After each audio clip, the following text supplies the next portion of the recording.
अहमदुहु व नुसल्ली अला रसूलिहिल करीम अम्मा बाद फ़ाऊज़ु बिल्लाहि मिनश शैतानिर रजीम बिस्मिल्लाहिर रहमानिर रहीम। मेरे प्यारे दोस्तों, भाइयों, दोस्तों और साथियों, ये सवाल मुझसे एक बहन ने मेल करके पूछा था कि क्या जिस औरत के साथ ज़ना किया गया हो उससे निकाह किया जा सकता है या नहीं। देखिए, जिससे ज़ना किया गया हो उसको शरई इस्तिलाह में मुज़य्यना कहते हैं। तो अगर किसी ने ऐसी औरत जिसके साथ ज़ना किया है उससे निकाह करना चाहता है, इससे पहले मैं ये कुछ थोड़ी सी तफसील अर्ज कर दूं। ये याद रखिए कि ज़ना शरीयत के अंदर हराम है, मना है। अगर कोई गैर शादीशुदा यानी लड़का और लड़की दोनों गैर शादीशुदा हों और वो ये अमले बद करते हैं तो उनको सरेआम कोड़ों की सज़ा दी जाएगी। लेकिन अगर वो शादीशुदा हों तो फिर उन्हें रजम किया जाएगा। रजम का मतलब है कि उनको गर्दन तक ज़मीन में गाड़ दिया जाएगा और फिर उनको पत्थर मार मार के मार दिया जाए। अब उनमें से जो शादीशुदा हो और दूसरा गैर शादीशुदा हो, तो जो शादीशुदा है उसे रजम की सज़ा होगी और जो गैर शादीशुदा होगा उसको कोड़ों की सज़ा मिलेगी। अब देखिए, इसके बाद जो मसला है वो ये पूछा जा रहा है कि निकाह उससे जायज़ है या नहीं। देखिए, बहुत सारे लोग इस गलत फहमी का शिकार हैं कि शायद इस मसले की रूह से मैं ज़ना की इजाज़त देता हूँ। भाई नहीं, मैं ज़ना से रोक रहा हूँ।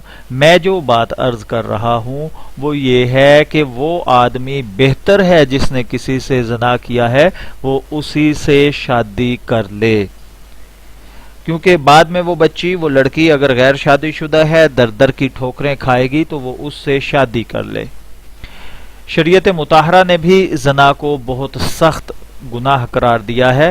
हत्ता कि जब तक आपकी शादी नहीं हुई तो किसी भी लड़की के साथ या लड़की का लड़के के साथ बोसोकनार करना, बदनजरी करना यानी उसको देखना, बेपर्दगी यानी बगैर पर्दे के, बगैर कपड़ों के किसी के वजूद को देखना, ये सब हराम है, क्योंकि ये सब चीजें ज़ना का रास्ता खोलती हैं।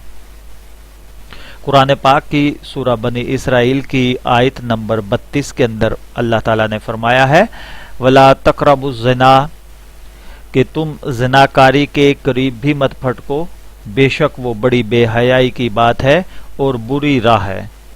अगर किसी लड़का या लड़की से यह हराम फेल सरजद हो जाए तो शरीयत का हुक्म यह है कि उनको हाकिम वक्त कोड़ों की सजा दे और वो दोनों तौबा भी करें।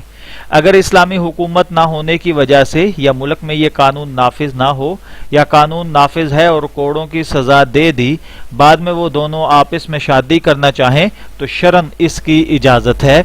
बल्कि अगर ज़ना की वजह से हमल भी ठहर गया हो तब भी जानी के लिए हालत हमल में भी अपनी मुज़य्यना से निकाह करना जायज़ है।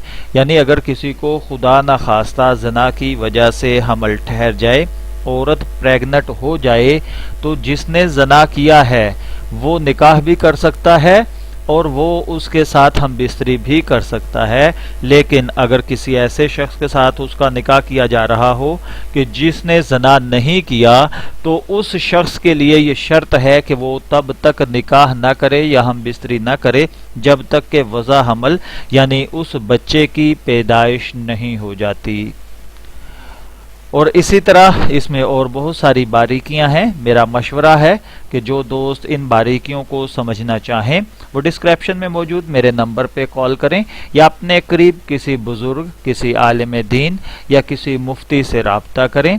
मैं दुआ गो हूँ कि अल्लाह ताला हमें ज़िनाकारियों से महफूज रखे, हमें ज़िना को छोड़ने और निकाह को अपनाने की तौफीक अता फरमाए। वस्सलाम।